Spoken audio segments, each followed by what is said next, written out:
പ്രകാശ് തമ്പി, അതുപോലെ മണ്ഡലം ഭാരവാഹികളെ, ജില്ലാ ഭാരവാഹികളെ, എല്ലാവർക്കും നമസ്കാരം.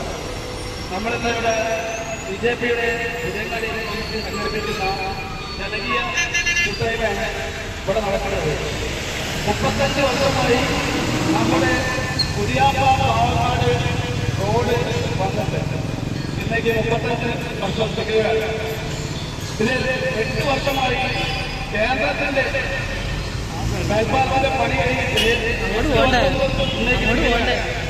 ഇതെല്ലാമായിട്ടും സർക്കാർ മാറി മാറി വരുമ്പോൾ ഓരോരുത്തരും പറയും മറ്റവർ പറയും LDF പറയും UDF ചെയ്യട്ടെ, UDF പറയും LDF ചെയ്യട്ടെ.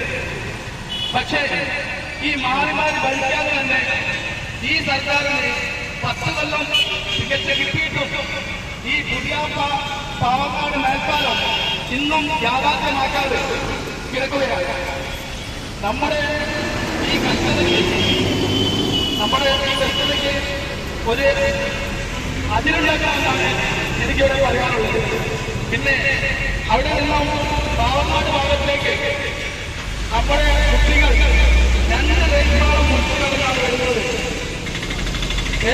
ഇവിടെ സ്കൂളിൽ പോകുന്ന കുട്ടികളെ തിരിച്ച് വീട്ടിലേക്ക് പോകണമെങ്കിൽ ഇതേ ഭാഗം തന്നെ തിരിച്ചെടുക്കണം.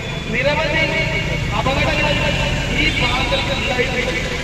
കഴിഞ്ഞ 3 വർഷം മുന്നേ പുതിയാപ്പ ഹയർ സെക്കൻഡറി സ്കൂളിലെ ഒരു ടീച്ചർ അവിടെ പരിചയമുണ്ടായി. ഇതെല്ലാമായിട്ടും നമ്മൾ